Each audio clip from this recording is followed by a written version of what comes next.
Welcome, everybody, to the Tommy Christie Show. I'm joined today by Nick Verge, aka Nick Verge. Nick is a copywriter, content creator, writer, all around badass. Nick, how are you doing today, man? Dude, I am excellent. I have my coffee. I have my Tommy. Everything's amazing. That's good to hear, man. That's good to hear. So, Nick, I was looking at your page before this, Yeah. and I was just struck by how psychological, your work is. Like, you're a copywriter. Can you explain to the people, I guess, before we talk about the intersection of psychology and copywriting, what is copywriting? How would you define Yes. that? Yeah. Copywriting is sales through the written word. So whenever you are trying to sell something through writing, copy. Whenever you're trying to tell something, story, whatever it is, that's content. So that's kind of the difference between content and copy. Excellent. And you would say you do both, right, on X? Oh, I mean, you kind of don't have an option, right? Mhm. Like you gotta do content. If I could just do copy all the time, I would, but you got to be able to build the audience as well to bring people into your ecosystem. So, you have to do content and copy. hmm So for me, it seems like copywriting, sales, marketing, it's all psychology. Like, because you're ultimately dealing with human beings. What have been, let's call it the deepest and most important psychological lessons that you've learned about humans through becoming a copywriter? Yeah, it's a good question. Yeah, it is all psychology because it's like you have to understand people and why they want products. Um, I think one of the main ones took me a while to understand this, but it's just that like majority of people, when I say this, like I have to explain it afterwards because otherwise I'm going to sound cynical, but like majority of people suck. And I don't mean that in like like black pill, I hate the world or anything like that. I hmm mean that in, man, like most people don't strive for success. They're not really motivated and driven. Like majority of people are very average. And so I think that like if you look at the bell curve, which is, a bell curve theory is essentially that there's a normal distribution across pretty much every single, let's just call it trait. Okay. So like bodybuilders, only a small percentage of people in the world are like the highest level bodybuilders. And only a small percentage of people in the world are like those 400-pound twins that are like on a TV show, like the my 2-ton sisters or whatever the hell they're called. hmm Only a small percentage, whereas like a majority of people are average. And so it took me a while to understand that. I felt like everyone was like me and everyone, wanted to read books and wanted to, strive to be better and wanted to improve themselves and wanted to like, they wanted a private jet. They wanted to grow and become a better version. They wanted to max out their life. And it just took me a while to understand that that's just not the case. And you can't sell that to people because most people don't trust themselves to be able to achieve that because they fucked up XYZ things in their life. But two, they don't even have the thought track that gets them there. They don't think like that. So I think a big part of it was just realizing that like you can't sell aspiration. It's not a good thing to sell. You have to sell moving away from a pain point, moving away from a problem. That's how most people think. So it's like towards versus away. Maybe a small percentage of the population is very towards, maybe a little bit more percentage is like actively thinking towards, but the broad majority is majority of the time thinking away and away from pain. If I could summarize everything I've learned, it comes down to that. It's like you have to sell moving away from pain, moving away from problem. And so that means you have to have something that actually does that. I think a lot of people get into copy and sell bullshit products that actually don't solve a problem. So they have to lie in their copy and manipulate. Whereas, like, if you actually have a real product, like, dude, I bought a $700 water pick the other day. I know some people will be like, oh, that's crazy. I hate water picking. I hate flossing. I do not enjoy it in any way, shape, or form. And when I saw an ad that said the most effective water pick in 7 seconds, and I was like, 7 seconds. And I was like, I can get this done in 7 seconds. And then I go and I check it, and they're saying how we match you with a local dentist who will scan your mouth, create the mold, and then we'll ship you a mold of the thing that you stick in your mouth that then like hits you with all the water at once. In 7 seconds, your mouth is cleaner. It's 70 times more effective than a water pick or something like that. I was just like, oh, I'm sold, right? And that just made sense to me. So like, what was that? Pain point. I hate water picking. I hate, using the floss. I just don't like it. I hate it. I don't even really like brushing my fucking teeth.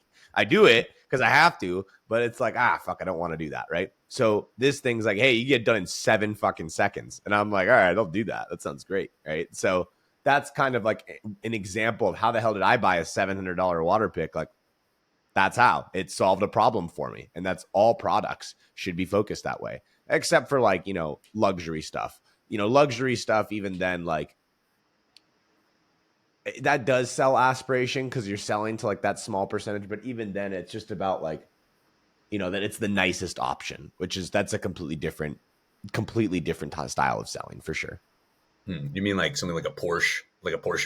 Like they don't. Yeah, Porsche isn't like, like you'll never have to worry about breaking down again. Like that's not their ads. Their ads is like built by Porsche. It's like that's their ads. So yeah, it's very, very different. Yeah, but that was an excellent example, man. I also hate brushing my teeth and flossing, but I do it so I'm not like a disgusting human. But Absolutely. yeah, it's necessary. But like when you saw that ad, was there a pain point that they were addressing? Was it like hate flossing? Like what did they? No, it literally said water pick in 7, like floss and water pick in 7 seconds, and I was just like, what that is a big idea.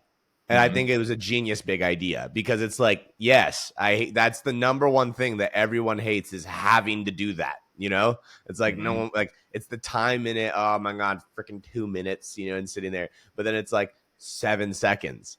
It's just a good idea. Yeah. So that was literally it. That was the ad. Literally just said 7 seconds to water pick and floss.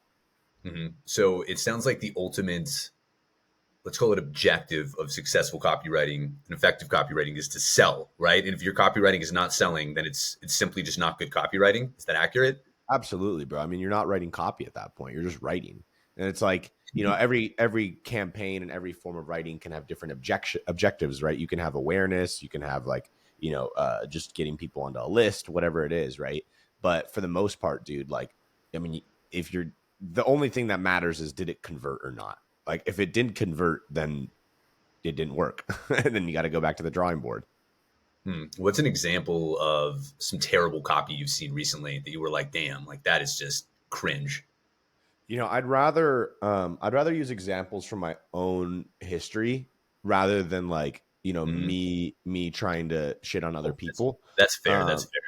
Yeah. I mean, like, cause also I don't know who wrote it and it's like not fair, right? It's like, it could have been like a small child that wrote that, like a 15-year-old. So I don't really know. I would say that like an example where like I learned a lesson where it just did not convert at all and it just sucked was probably when I wrote for like a skincare company forever ago.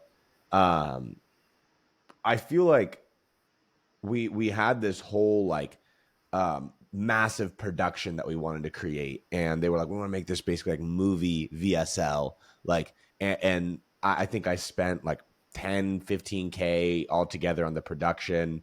Like I had to hire a studio, I hired a filmmaker, I hired like talent, like literally like went and sought the talent and got them together and recorded their stuff. Did all of that. And I think the reason why it didn't convert though was it was just like too salesy. Like and it was too long. I realized eventually that like, dude, okay, let's say that you and I were in the market for a hot tub. Okay, like you and I have a spot. We want a hot tub. Okay, and there's this like Jet 5000 whatever hot tub that it's this super fantastic hot tub, and we see an ad for it online. We inquire about it. It's like, hey, it's $8,000, or let's say it's like 18 grand, right, for the freaking hot tub. Okay, and then on the website, there's a 20-minute video breaking down the science behind this hot tub and how it's a hydrogen molecular, whatever the fuck, right? It's just some fancy hot tub. You and I will watch that 20-minute video, Because why? Well, it's an $18,000 investment. You know what I mean? Like that's a lot of money. And so if we want, well, to some people it's subjective whether that's a lot of money or not. But for most, 18 grand in a hot tub is quite a bit. Mm-hmm. So I actually don't even know how that compares to other hot tubs. That could be a really affordable hot tub. I'm not too sure. But Sounds expensive as hell to me. yeah, right. So, Yeah. we'd watch that because it's expensive. So like I did a 20-minute video for like a $20 thing of skincare, skin cream. And I thought that I needed to have this long, like drawn out video, like really breaking down the science and all this. And I just like eventually realized like, bro, it's like $50 or $30. They don't give a shit. Just tell them that it's going to work really well on their skin. It doesn't irritate them. Let's show some highlight reels of women saying how much they love it. And that's it. And like that, we don't really need to do much. In fact, the thing that works the best with skincare is celebrity endorsement. And it's like they would have that company. And it's sad because like I learned my lesson later. And obviously, like not every copywriter hits home runs. Any copywriter that's like everything I've ever written is converted, they're full of shit. That's not true. I don't know a single copywriter. Some of the best copywriters I know in the world have the largest L's on their fucking scoreboard than anyone else because it was much bigger stakes, right? Mm-hmm. So a celebrity endorsement would do way better than some scientific explanation that I had. And, that was just like a learning lesson and getting me closer to what I said earlier, that like most people don't give a shit about that type of stuff. Most people are very simple and are just like, does it work? And that's it. And it's like, they don't really need to think much more on it. So that's like an example, bro, where I put too much emphasis on this like very logical explanation to a female audience, which we all know do not have the tendency to be very logical individuals. And so I would have been way better off if I were to have found some sort of celebrity that we could have gotten to endorse the product, whether it be like Sofia Vergara or whatever, like someone that is a beautiful, older 50-year-old woman who has beautiful skin, talking about how much she loves this product. Like that probably would have done better than anything I made about this like scientific cream and how it's so much better. Yeah, that makes perfect sense. Like just throw Taylor Swift out there. Like, I mean, 100%. Yeah, My God, can you imagine? If she just endorsed the product, it'd be sales across the country. It's wild. Yeah. I guess. I mean, it would be really tough to secure somebody like that, though. But I mean, also for something like that, you had talked about pain points earlier. I guess you could have combined like a pain point, right? Like, if there's a common issue that women have with like skin cream, right? Yeah, And then like, we tried that, dude, but it just like again like. It just like I didn't spend enough time on that. It was like about the AHA, BHA, PHA, which is like the acids in it. And I just like I don't think I spent enough time talking about the pain points. Actually, I think I spent majority of the video talking about how this unique formula was so much different than everything else. But again, like they don't care. They really don't. Like think about it. Like most people like. Okay, let's go to the mall and let's go to Dillard's or let's go to frickin', Neiman Marcus or something like that. Let's go to the skincare section, dude. It's like all the products are the exact same. They smell differently. Most of them are packaged by the same frickin' company. Like there's not that much difference, yet they sell tons and tons and tons of these skin creams every single day. It has very little to do with like the scientific reasoning behind it. A very small portion of the population buys because of that. Yeah, no, I work in sales. Like I've worked in sales in my day job for a while, and something that's occurred to me. Like I would love to hear your opinion, but people tend to make decisions emotionally, and they justify after the fact rationally and logically, right? Isn't that kind of how it generally works? Yeah, I mean, it depends on the person, right? So it's like I don't think there was much emotion involved in me buying that water pick. It was a very logical decision. I don't like doing this. If I buy this, I reduce the amount of time that I have to do it and I'll have healthier teeth. And I don't need to, one of the things that they talked about on theirs, they listed out all of the average dental procedures that you have to get, like if your teeth go bad, right? So like gum surgery, this, that, and they listed out the price points on it. And I was like, okay, well, that all looks pretty expensive. And, $700. All right. Right. It was like a very logical decision right there. But I have made emotional purchases before. Absolutely, I've made emotional purchases. But I think it depends on the product. I think it depends on the person. I think that a lot of the times what we have in marketing is these very like broad blanket statements, right? Like, so that's an example of one. Is like people buy emotion with emotions and justify with logic. Sometimes, Hmm. right? Like sometimes, it just depends on what it is, dude. I don't really when I went and bought an AR-15, I didn't really do it out of emotions. I was like, I don't really like my I had a different AR and I was just like, I'm not really the biggest fan of this one. I haven't really shot it all that much, and it's because I didn't like it. And I was like, I need a lighter body and I want something that's just like a lot more like I could carry it versus like that one was super heavy. And so I just went and I was like, okay, well, I'm going to go and I'm going to buy a lighter AR. And then I went to the store, a gun store, and I was like, can I see like 5 different ARs? And they put it out on the table. And that one was the lightest one. And I was like, okay, this is the highest quality one. Let's do that. So a lot of people just they buy the best option. And that's it. Like those are the best people, in my opinion, that are like, you put 3 options in front of them and one is the highest price. And they're like, that one. Why? Well, if it's logic, you know, right, it must be the best one. If that's the case, right, it's the highest price.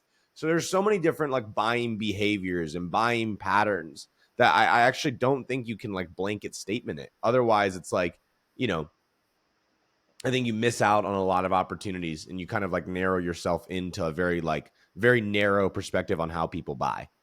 Hmm.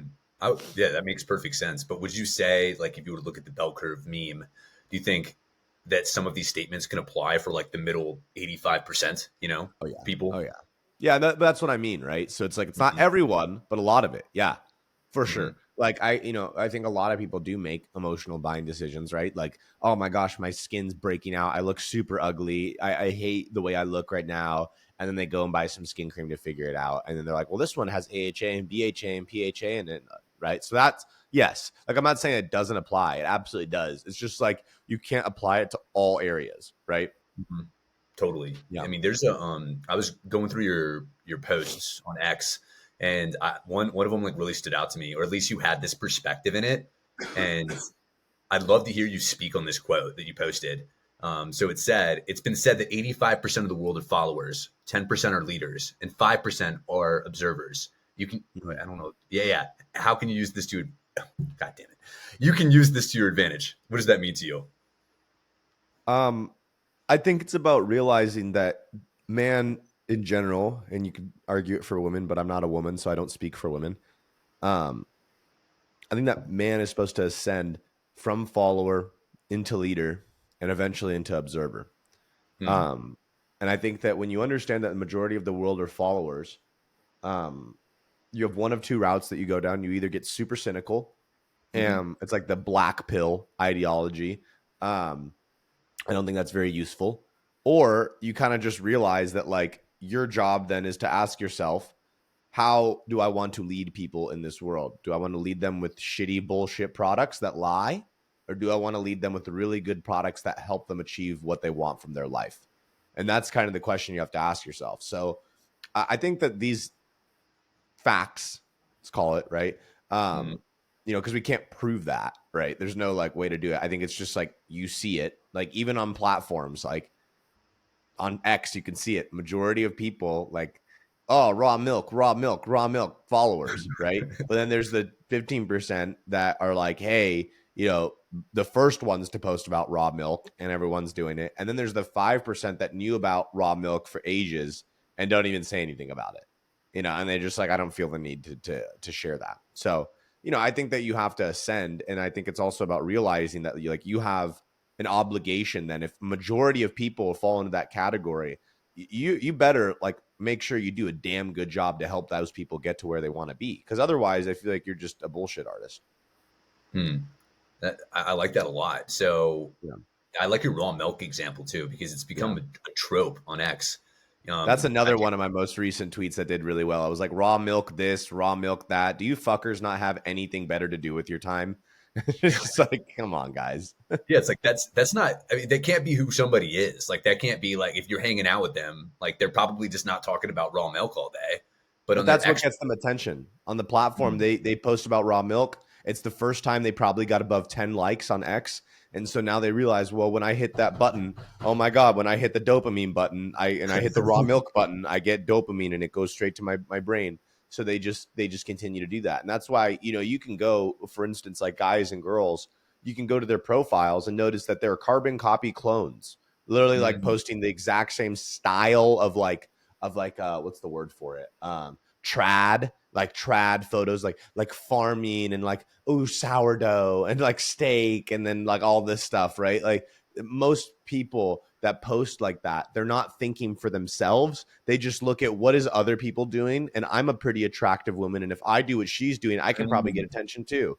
And so that's how they think about it, right? I don't want to post my body all over X, but I do want attention. And so they go that way. Again, it's not to say like I think people will hear me say this and be like, oh, Nick, that's right. That's so cynical, or that's so like, negative or whatever. It's not negative. I'm just an observer. Like I see this stuff and it's very easy to notice it. And just, again, like you don't have to feel a certain way about it. You just look at it. This is what it is. And that's it. And then there doesn't need to be anything more on it. It's like that saying, it is what it is. It is what it is. That's it. Doesn't need to be anything more. Yeah, the masculine urge to say it is what it is, and then don't do Yeah, anything. exactly. I Yes. saw, I saw that meme. I think I saw it last night on Instagram. I'm like, that's pretty damn accurate. It had a It's picture of, extremely accurate. yeah, Yeah, I they had a freaking picture of like Ryan Gosling, and I was like, nice. it's true, man. Like I was talking about my buddy David quote tweeted this girl. She was on some podcast and like, talking super fast and going into like politics and everything like that. And David just quoted it and was talking shit. And I responded to it and I said, you know what I found with these types of people is that there's no point in arguing with it. It's like playing basketball with a child, essentially. Like, and I'm dunking from the free throw line and it's like not even hard at all. And I'm like, the easiest thing that you can do in these arguments is just say you're wrong. And then they're like, well, why? Source this. And they go into all these reasons for it and be like, no, you're wrong because you're wrong. I don't need to go into any details. Like, I don't even need to waste my breath on that. So like, that's an example, right, of it is what it is. Like, there's this need that people have to explain themselves because they want to be accepted by others. But like Mhm. when you realize you just don't give a shit about I got a lot of acceptance from a lot of people, and the people that like me and gravitate towards me. And you don't need to go proving yourself to people. You actually become more magnetic because you're not a people pleaser. You're like, yeah, I am who I am. Yeah, you're polarizing. I think when you're authentic, it's going to automatically push away people who are not your Yeah, people, and it's going to like be a magnet for people that are meant to be, like your friends and your followers and your fans. absolutely. Absolutely, So dude. yeah, I wanted to go back to that quote because that's like it's really a juicy bit. Like the 85% are followers, 10% are leaders, 5% are observers. You would kind of like painted it like it's this trajectory. Like there's levels to it. How Absolutely. like and I would have a theory. Like I would think in order to get to a follower, to a leader, to an observer, critical thinking would probably be front and center. Like, what are your thoughts? Like how does somebody go from a follower to a leader to an observer? Like, what does that process and evolution look like? It's consciousness. And so Mm. it's the ascension of consciousness. Um, I think people think they are their thoughts, and you are not your thoughts. So there's a voice that's in everyone's head. Hmm. And what people don't realize is you can change that voice. And most people never make the active decision to change that voice. The voice is the same that it's been for years. It doesn't change. They don't make an effort to program that voice. Like, for instance, dude, I had a really cool experience this last week. One of my friends, he was like, he texted me, brother, I have a heroic mission we have to go on. And I Nice. was like, you have me at heroic mission. What are we doing? And he was like, dude, my stepdad, he needs me to drive his car to California, and he offered to fly us back on his private jet. And I Mm. was like, I've never been on a private jet before. And he's like, why don't we go do it? I was like, sounds super cool. And so we were in this private jet. It was super cool experience, dude. Like, first of all, fuck commercial airlines. I'm ruined for life now. Like, there's no part of me that ever wants to fly on Southwest ever again. I hate the airport. That was, dude, I had a gun on that plane. How crazy is that? Like, I had literally a pistol in my backpack and it didn't matter. Like, no one checked. So it was pretty Mhm. cool. But when we got to the airport that we landed at, there's this a hangar that they have all the planes in. And I'm talking about big planes, dude, like Yeah. $30 million jets, like big boy planes. And we got out of the car and we're looking at it and like They're like, that's crazy, dude. And then I stop myself and I'm like, why am I saying that? Why am I saying that's crazy?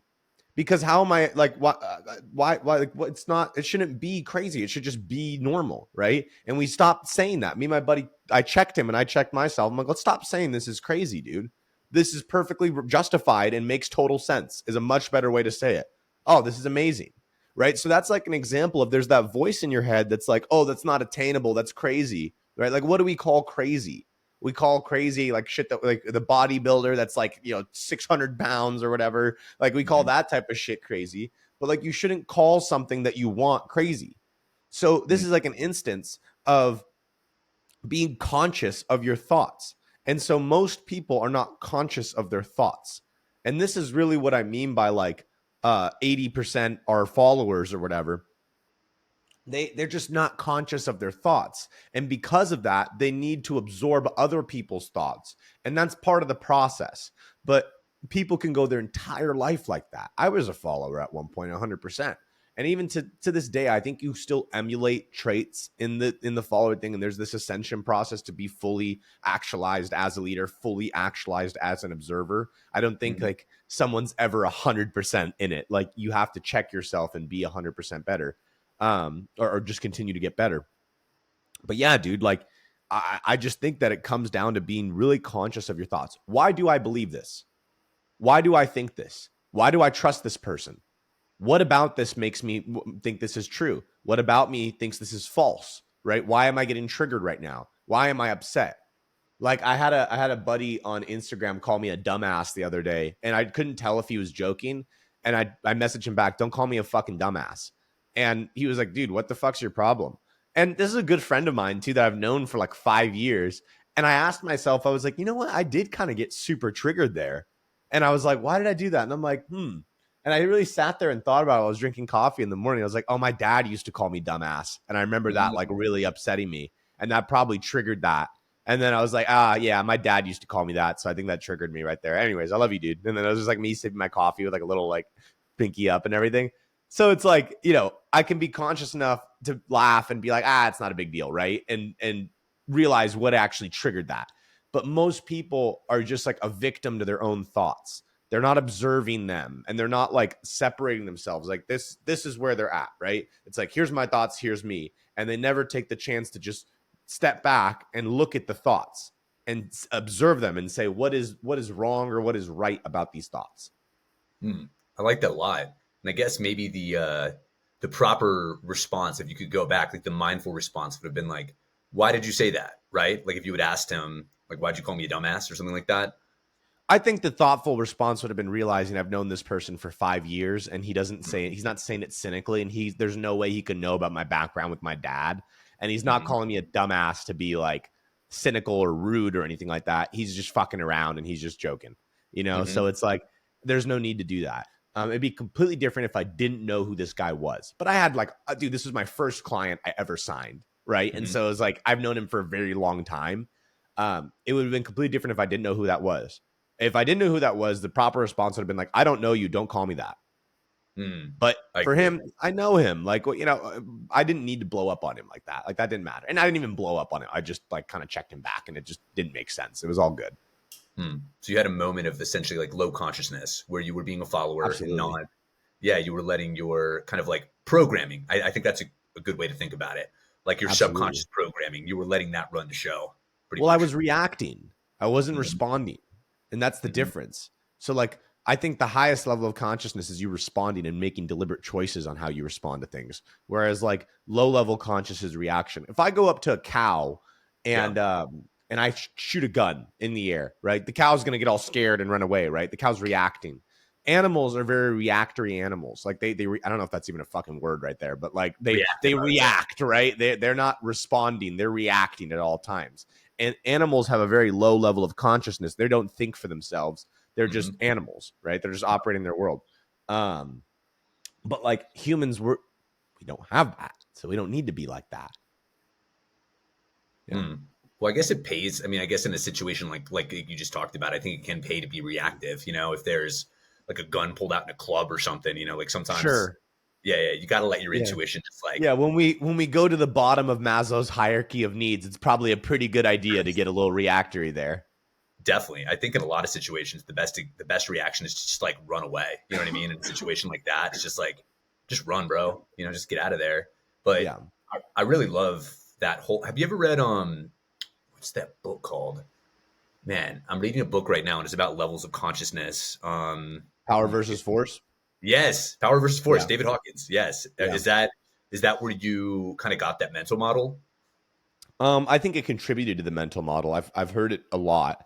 Hmm. Hawkins is cool, bro. I think it's about like, dude, the joke I think I have with a lot of friends is like no one's ever fucking finished the book. It's just so long. I'm like Yeah. 30% in, yeah, and like I might Yeah, never dude, finish. it's a long book. Like it's a girthy one. He's kind of repeating the same thing over and over again. I think so. Yeah, I think that his model makes sense, and I think that it's very accurate. And it's about knowing where you're at right there. I'm angry. I'm in a low state of consciousness right now because I'm angry. Like I had this happen yesterday, dude. Hmm. Some client was acting like just like such a dick, and I just didn't really like it the way they were acting. And I was with my buddy. We're in Cali. We're about to leave in a couple hours, but we're at breakfast, and I'm like, you know what I mean? I'm like upset, and I'm getting triggered because of it. And I told my friend, I was like, we went to a hotel after that, we're just chilling in the lobby because we had to like kill an hour and a half. And I told him like, hey, give me a sec, dude, because I didn't want to be upset on the plane and like overthinking it. Like dude, this should be an awesome experience for me right now. And so Hmm. I stopped and went outside, and I thought to myself, why am I getting upset right now? And I realized that it's because like I'm angry right now. This is a low state of consciousness. And I have to ask myself the questions, why am I stuck right now at this? If we look at that pyramid that he has, right, of like highest level of ascension versus lowest level, Yeah, like shame why and am I, guilt. yeah, exactly. Why am I right here on anger right here? And I really sat there and thought about it. And I was like, well, I think it's because I don't like the fact that they're controlling me right now. But then I asked myself, okay, well, what am I telling myself that makes me feel like I'm getting controlled? Because truth is, I could block them on every platform right now and never speak to them again. So what makes me feel like I'm controlled? And I just really sat there. I'm like watching these surfers on these waves and like the beach right there. I'm just thinking to myself, like, they can't control me. I could literally get on a call next week with them and just tell them, like, hey guys, I just don't think this makes sense for the both of us. I think we need to wrap things up on this project and just end it. And there's nothing stopping me from that. But I think that's a lot of the times what we fall into, right? We feel like we're being controlled right now. And rather than realize that it's like a saying my friend gave me once about boundaries that I just love is he's like, imagine you're a king and you have this castle and you have these big, large walls. Like I'm talking about like 40 feet high walls on your castle, on your kingdom.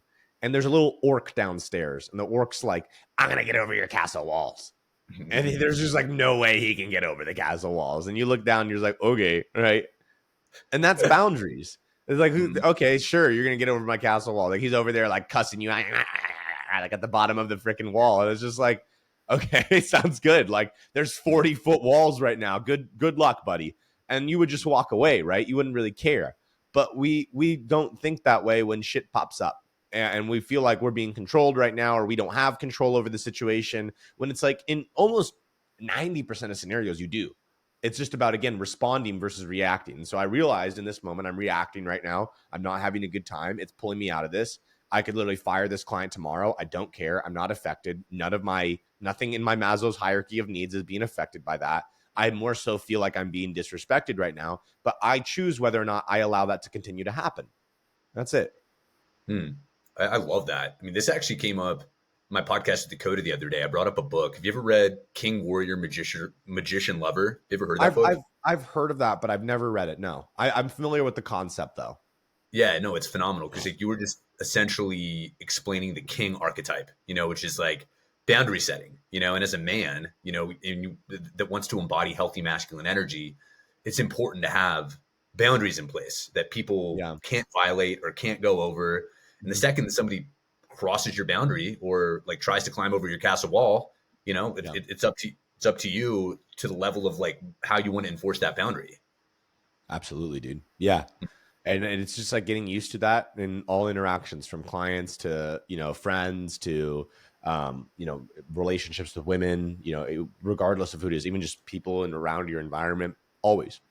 Hmm. I love that. So I think this is a good segue to Sure. religion, because I know that like that's a big thing for you, Nick. And like we had a call, I don't know, like probably like 4 months ago at this point. And you were Oh telling me yeah. about your journey to find God. Yeah. Like tell me about that. Like how have you found God? And what did the journey look like to get to where you're at now, like religiously and spiritually? Yeah, I want to use an example my guy Pejman, PJ, said the other day. Hmm. Um, Imagine an ant, Okay. and you step next to the ant. The ant can have no fucking conception of what you are. It doesn't Mm-hmm. understand you. There's no way it can possibly understand you. It's Mm-hmm. just an ant, and that's you. And you can drown it, you could kill it, you could step on it, you could pick it up and put it on the other side of the freaking state. Mm-hmm. The ant doesn't know. Um, and so I was thinking about that a lot the past few days, and it's like, the only way I think we can know what God is only through like our own experiences and just through proof of God. I don't think I can know God fully. I don't think there's any way any human could ever possibly conceptualize it. Like, dude, even this glass. Do you know how hard it is to understand what glass is made of? Like, what is glass made of, Tommy? I have no clue, man, to be Right? perfectly Like, honest. what the fuck? And when we go like even further into the atoms, and then what are the atoms made, and why is it that there's proton, neutrons, and electrons, and then on top of that, proton, neutrons, electrons. I said that newtons almost sounds stupid there. I know what you Proton, meant, dude. neutron. I wanted to correct it before someone like listens to it and says I'm an idiot. Right? And there's Jimmy three of Neutron. these, and then three seems to be a number that continuously pops up in all of religion: Father, Son, Holy Spirit. Jesus was 33. Like all these different parts of it. Right? Very interesting to think about. Hmm. Jesus like he rose after the third day of him being crucified. Like it's the 3D, the third dimensional world that we exist in, et cetera, et cetera. So it's like I think the only thing you can understand is that God is real. Mm. But then trying to like wrap your head around what is it, how does it work, who does he favor, who does he not favor, why does he favor me, et cetera, et cetera. I think it's a worthwhile pursuit in that it's interesting. But at the end of the day, dude, like it's a rabbit hole and you'll never get out of it. And it's just like, to me, isn't it just a lot better to accept God is real? I believe that God sent prophets to this world. I believe that Jesus Christ was the Son of God and that he was the embodiment, the man God, to bridge the gap between man and God. Hmm. And I think that, the various different religions all have very good points and are all very valid. However, there's certain beliefs that we must hold in order, I think, to truly accept God. Um, and it's a coinkydink that every single religion is then counterpointing all of those different, let's call it points that you must accept. Because, well, we're the right one, and we're the right one, and we're the right one. And most religions are just man-made concepts. And Hmm. so, dude, it's like, to know God, I think you can only know God through your own experience. And to try and say that you're understanding God logically, I think you're telling yourself a lie, because you can't understand God even if you tried. It's the ant right next to the freaking foot. Perfect story of this is in the Bible, book of Job.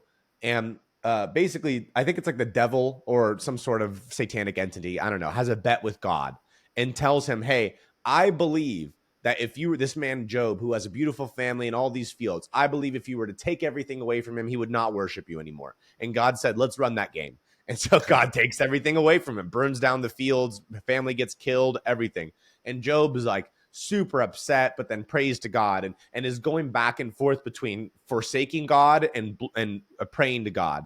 And, after I think his friends come and confront him and say, like, you must have done something really bad for God to take all this from you. And Job saying, I did nothing. I did nothing. He eventually cries out to God and says, God, why would you do this to me?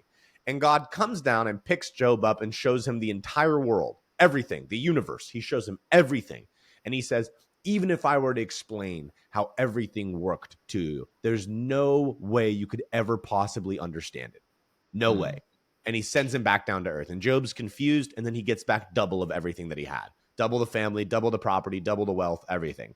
And so it's like, my interpretation of that story is there's no way you could possibly understand God.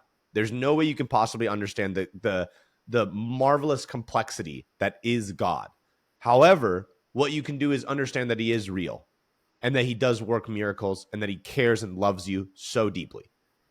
And I think that, like, if you want to go deeper, but you could honestly just stop there. You could be on the left half of the bell curve and just stop there and you're good. Like, that's really it, man. Yeah. Well, what is God? You keep using that word. Like, what does that mean to you? Because it's like, in my opinion, maybe the most loaded word in the entire English language. Yeah. God is the most high. So it's like the concept of God is a judge.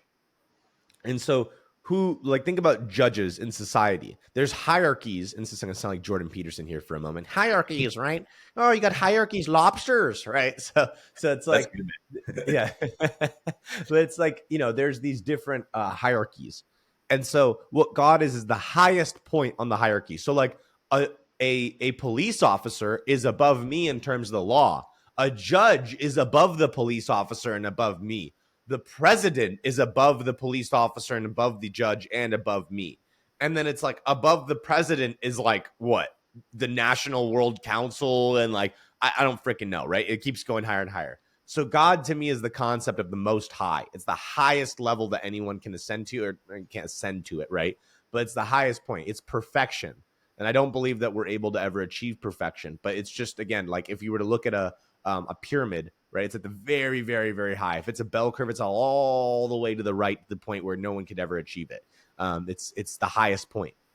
Yeah, it's like the prime mover, right? The thing that created everything. Yeah. And I get that, like, people will be like, well, God is everything. I'm like, I think God is in everything. But if you think God is a mountain, well, then you're going back to like the Mayans and what like very ancient tribes people believed, that like the sun is God. The sun's not God, but God is in the sun. Because it's like, it's just, that's a physical thing. That's not God. God's not a physical thing. It's like, do you know Spinoza's God? Have you ever read about that idea? No, I don't. So like, if you look at Albert Einstein, he's like he was asked about his theology, and he was like, I believe in the God of Spinoza, which is more or less like all of us are atoms of God. Like God is literally everything. And like the mountain, it's not God, but it is like part of God, which, I mean, it's animistic a little bit, but that seems to make sense to me. I think so. Yeah. It's like, I just think that, it's a very complicated conversation that goes in a lot of different directions, but isn't it a coinkydink again that like humans have a tendency to overcomplicate the living fuck out of everything? And so it's like, we can accept the simple left half of the bell curve argument, and we can also go to the absolute right. And I get it that like intellectual curiosity and hunger and pursuit for more knowledge, people strive for that, right? I understand that. I totally get it. I accept it. I'm like, go for it. I tell everyone you should absolutely plunge yourself into those studies. But I think eventually you get to a point where you've read so many of these books that you've and so much of this information that you're just like, dude, like, do I really need to go and like be able to articulate every single point of the argument and be able to debate someone? Or can I just say you're wrong and that's it? And then they're like, why? I just think you're wrong. And that's it. Source, it came to me on a walk. Like, why do I need to, like, what's the point? And so I realized that a lot of my intellectual curiosity came from the fact that I wanted to debate people. I wanted to be able to get logic and points and everything out. And I just eventually realized I actually don't really care for that at all. Like, it's actually quite annoying to have to do that. It's much easier to just be like, I just don't believe that. Why? I just don't. Why do I need to explain that to you? Yeah, no, I appreciate that. I just saw a picture of like your face on GigaChad when you were saying that. Yeah. Exactly. And it's such a good meme, bro. Like, memes are so awesome because like they actually articulate really, really high level concepts in such a stupid way that's like hilarious for us, right? Like the GigaChad. It's the Ubermensch is what I think Nietzsche called it. It was either Jung or Nietzsche. That's the Ubermensch. Yeah. And it's just like, what's the Ubermensch do? The Ubermensch doesn't need to explain himself to the peons. Who cares? It's like, oh, source. It came to me on a walk. Who cares? Well, it's like, I feel like Jesus was actually maybe the ultimate manifestation of the Ubermensch, because Nietzsche talks a lot about how the Ubermensch is essentially like this. It's a bridge between like us humans and something higher, like God, more or less. So it's like, I think Jesus, Muhammad, like all these prophets, Buddha, like they were all different culture's representations of like what an Ubermensch was. Yeah, absolutely, Mhm. dude. Yeah. So you have found, it sounds like you found the most truth for yourself though, in like the Bible and Christianity, right? I think it's one of the best sources. Yeah. I also found a lot from Islam though, dude. Like I Mhm. was fully Muslim for like I think 3 or 4 months. Like I devoutly practiced. I think it was actually close to like 5 to 6 now that I think about it. But yeah, I like devoutly practiced Islam, and I love the Quran. I Mhm. think the Bible was like my not last chapter, but my most recent chapter of going Mhm. into it. And I love the Bible, and I find a lot of validity in Christ, and I think that Christ was the Son of God, and I believe that his lessons and his stories were amazing. But I think what I eventually got to, and I was telling my buddy this yesterday while we were trying to kill an hour at this hotel, I was telling him that like if you go and read what Christ was actually saying, so there's a Mhm. part, I can't remember the exact verse. Let me pull it up real quick because I don't want to say it and then someone's like, you know what I mean? They're like, oh Gotcha. yeah, you didn't say that. Yeah, it's like you must hate your this quote. It's this. So it's Luke 14:26. And Jesus says, if anyone comes to me and does not hate their father and their mother, wife and children, brothers and sisters, yes, even their own life, such a person cannot be my disciple. So, what is Jesus saying there? Unless you do all these things, unless you hate all these people, yourself and everyone in the world, you can't be my disciple. And someone takes that and they're like, oh, that doesn't make any sense, right? And it's like, it's just like you can't, that's the point. Jesus is saying, you can't be my disciple. You'll never be me. You'll never be what I am to God. He sat at the right hand of God. He sat on the right side of God. Um, like Jesus is literally saying that no matter how hard you try, you'll never be that way. Because you can't, there's no person in the world that hates their parents, hates their brothers, hates their sister, hates everyone around them, and hates themselves as well. Those people kill themselves. So it's Mhm. like there's just they don't exist in this world. Mhm. And he's saying that, and I think it's a strong point to realize that like stop trying to be Jesus. That's what I got the most from Jesus was he was saying that like you're already saved. Believe in me, have faith in me, follow my word, and that's it. And you don't have to do anything. This is the thing I got so fucking bothered by with all Christians is it's all about the acts and the service and I'm this really good person and I go to church and I read the Bible and I do all these things. And the more I got to it, the more I realized that like none of that shit's going to save me. The only thing that, and if you think that, oh, I do these things so I can save myself, congratulations, you're Luciferian. You're worshiping yourself essentially. That's what that is versus if you do these things because, well, I'm doing this because I want to give respect to God and I want to fuel God and I want to give this to God, give my time to God. Now you're doing it the right way. That's the right angle, right? It's for God. But to think that this is what's going to save me, you're completely missing the point.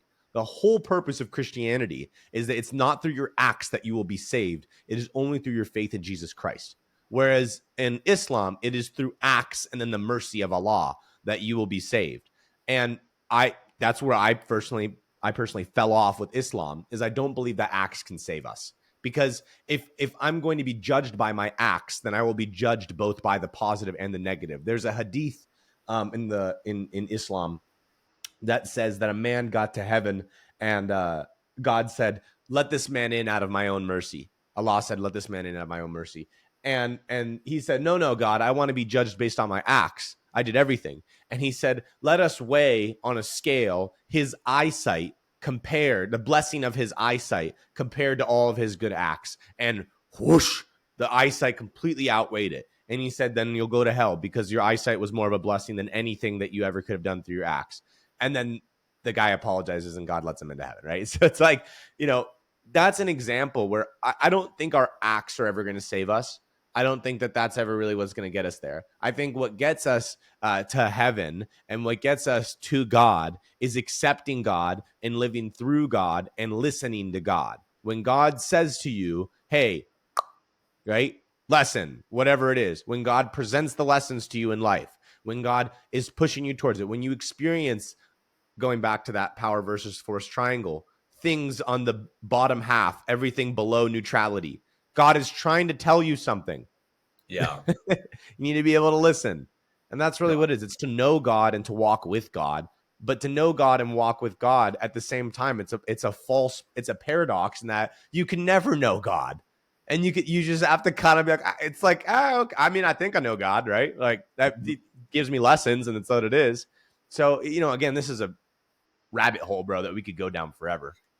No, I love it, man. I mean, I recently picked up the Bible for the first time ever in Yeah. my adult life. I was baptized. I actually heard a crazy story about my own baptism. It was just, so I was told in my 33rd year of life. I'm 33 right now, Yeah. and my aunts. So I was baptized under the Greek Orthodox Church and the Catholic Yeah. Church, Yeah. and apparently behind my parents' back, my aunt, who was Greek Orthodox, took baby Tommy, like quite literally kidnapped little Tommy, and baptized him with the Greek Orthodox Church before the Catholic Church. Oh, that's so funny. It's just the craziest, pettiest thing. And like it came out like earlier this year, and my mom was pissed. I was like, Mom, I'm 33. I don't give a shit. Like I really don't care. Like Yeah. that happened. But Well, your it's grandma just was just trying to save you. That's it. She just thought that's how I'm going to save my grandson. yeah. Or no, it was my aunt actually. It was my Oh, dad's I'm sorry. Yeah. sister. Yeah. Yeah. But it's just crazy. But I just picked up the Bible, and it's really honestly insane that you brought up that passage because I read it yesterday. I'm reading the Yeah. book of Luke right now. Yeah. My buddy told me, like, I just read the book of John. I'm reading the book of Luke. And I think it's almost like a necessary assignment for anybody that lives in our culture, in our society, because we like, the Ben Shapiro thing. We live in a Judeo-Christian, it's true. We do live in a Judeo-Christian society. Almost everything, almost every aspect of our society is laid on that foundation. Yeah. I think it's important, right? It's like, I think what it is it's you culturing yourself. Like most people are so uncultured. And it's so funny. Like my friends, for instance, like I believe what the Ubermensch is someone who is an expert in all domains. He is the not all domains, but the Renaissance man. Not Mm, only is he smart, he's wealthy, he's strong, he's bold, he's courageous. He understands art and accepts the feminine side of him as well. He likes art. Yeah, I love art, as you can see from my background. Like I like things to look pleasant. My apartment is very well decorated. I like wearing nice garments. I like smelling good. Like all these types of things, right? And I believe that like if you look at that, being a cultured individual, even just from music to movies to everything, the mhm. Bible is such a central point of the world. But even further than that, like I tell people, you should go read all the religious books that you can. Not infinitely, but like I think that you should do that type of study. Like I've read the Bhagavad Gita, I've read the Quran, I've read the Bible. Like all these books are intended to help you better understand a concept that's very large in society, which is God. Yeah, And you can combat it, you can fight it, or you could just be smart and just freaking culture yourself. I agree, man. And I think something that came up for me when you were saying that is the Lindy Effect. And I think that's something that people don't. Are you familiar with the Lindy Effect? No. Oh, dude, it's actually fascinating. Like I think you probably understand this at a core level, just intuitively, because you're a well-read dude. But it's a mental model from Nassim Taleb. He created it. I think it was like within the last 20 years. And Lindy Effect is essentially it's an idea that applies for non-perishable items. So ideas, ideas are non-perishable. Like you say an idea, it gets transmitted in my head. I say it to somebody else, it's transmitted. It's a meme. So he says for essentially memes. Uh, like they are like their life is directly proportional to how long they've already been around. So these ideas that we're talking Absolutely. about, yeah. So it's like these ideas we're talking about from the Bible, at least 2,000 years old. Like what years is 2024? So they're 2024 plus years old, and they're probably going to be around for at least another 2,000 years because of the fact Oh, that yeah. they've survived and they've served. Uh, like they have replicable value. Does that make sense? Absolutely, bro. I mean, it's how much energy, like thoughts are energy. And think about it like if this was a bowl of water and the bowl is infinite proportions, right? And the bowl grows in direct proportion to the water in the bowl. Energy Yeah. that you give to an idea is that. But this also works inversely as well. So, like an example, it's actually interesting that you said this because I was literally talking to my buddy about this yesterday. Look at the concept of like transgenderism. Sure. Like, bro, it was a very scarcely talked about topic.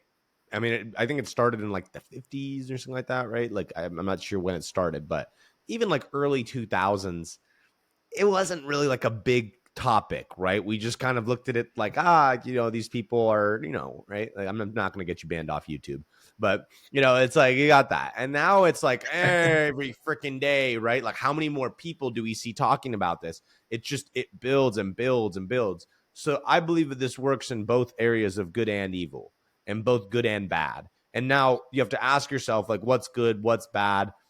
I don't think that we can actually say that. I think that you can have discernment and judgment for yourself on what do you agree with and what do you disagree with. Source, because I feel that way. Like, you could just keep it that way. But GigaChad. like, it's literally like these ideas have weight, and the more time and energy we focus on them, the more weight they have. Right? It's like, dude, I think about even copywriting. Like, the level of understanding and depth that I had of copywriting when I first got started versus now, completely different, because I've given so much energy, thought, and time to it. Yeah, it compounds. I feel like that's the secret to life. It's like anything that you repeatedly do, it's going to compound. I remember I was also reading, I went back to some of your like biggest tweets on Tweet Hunter, and like you would essentially made that point about copywriting, about how like you just keep doing it, like it's easy. You essentially said it's easy to get good at something, but it's like really hard to master something. I think that was the point you made. Oh yeah, dude. I mean, like, the skill set gap is just ridiculous. Like, to get to like be good at something, I really just think it's about like, just stay in it and make an active effort, right? And just do that, right? Like, I think I got good at copy within like first 2 years, 3 years. But like, where I'm at now, I would say I'm pretty good now, going from good to pretty good. I would say even outside of pretty good, I know what I'm doing now. I think that's very different from being good. So like, I know what I'm doing. And now it's like, well, what's the next 5 years? I think I know what I'm doing to I'm great at it is the next 5 years. And then the next 5 years after that is I've mastered this. I don't think that mastery comes in a couple of years. No matter, No. like, I don't buy the 10,000 hours thing, because I can log 10,000 hours in a couple of years. And it's just like, that's just not what I think actually gets you mastery. I think you can get competent in 10,000 hours at something, and pretty dang good and understand what you're doing there. But for the first couple of years of really any skill, you're kind of just going through like almost muscle memory, or even just brain memory, right? I'm like, oh, that's the thing I got to do right there. Versus like, now I can sit down, write, and zone out, and like, oh yeah, that's right, that was awesome. That's pretty good, and I didn't have to think about it at all. Well, I think the 10,000 hour rule, it's like, it's kind of been debunked more or less. I think Malcolm Gladwell as an intellectual has been totally debunked. Have you seen that Monk debate with him and Douglas Murray? No. Dude, I would highly advise checking it out. Highly recommend watching it. It's Malcolm Gladwell and another lady from like the New York Times, and they're debating Matt Taibbi, and Douglas Murray. Matt Taibbi is a journalist, and like the debate is essentially like, can you trust modern newspaper and modern media? It's fascinating. I realize that's kind of a tangent, but I think you would dig it. Interesting. I'll check it out. Yeah, man. So we are almost at the end of our time here. Yes, We didn't even get to talk about the conspiracy theories, man. I had asked Dakota, I was good. like, what should I talk with Nick about? And he was like, dude, you should talk about conspiracy theories. And like, No, not a good idea on podcast, bro. We could talk another time about it. I don't want to get you banned on any platforms, dude. Like, that's wait, just, we'll go. Yeah. We'll let's just like skirt on the surface. What is your favorite conspiracy theory ever? There's one conspiracy, and that's it. And it's the controlling of human consciousness. And that's it. That's all conspiracies kind of roll around that. Okay. Cool, There man. you go. I know. Again, I've done this enough times where I start going into it and people are like, I can't post this episode now. And I'm like, I get it. Like, So this is too based. it's too much. It's too much. Yeah, it's too based. Well, man, before we shut things off, any closing remarks for people that have made it an hour into this conversation? I think that if you've made it an hour into this conversation, you're probably interested in either Tommy or me or something like that. And, I would say that you know where to find us both. Don't hesitate to reach out. But if you want to reach out to people, don't be a fucking idiot. Like, I think sometimes the outreach requests I get from people are just absolutely stupid. And it's like, oh, I got just like, it's so one-sided. Can you please like give me your time? Everything. It's like, understand how value equations work, and let's try and give before we try and get value from someone else, or just reach out and be a normal human being. I just, oh, do you need 60 pieces of short form content in 4 hours or less? Like, no, I'm good. I already do that. Thank you. That's what I mean by that. So lead with, if you're going to reach out to Nick, lead with some value, offer up something to Same people. same with Tommy. Don't give it exclusive to me. Same with everyone. I think Yeah. I mean, that's why I like podcasts, bro, because a podcast, it's a way to connect with people that are above your level. You know what I mean? Like it's a Yeah. way to hit outside of your ballpark. And I've been loving it, man. And where can people find you if they don't know you? Twitter. So at Nicholas Verge on Twitter, and then Instagram as well. I think it's either at Nicholas Verge or at Nick Verge. But those are probably my two most active platforms that I'm on there. Amazing, dude. Well, yeah, I can attest that Nick is an awesome follow. Got a lot of good insight on human nature and human psychology, business, sales, all that good stuff. All the good stuff. He has to return some videotapes too. I have to go return some videotapes right now, guys. I'm sorry. I have to go. Well, thank you, everybody, if you've made it this far. We appreciate you and much love. Have a great day or evening wherever you are. And we're out. All the best.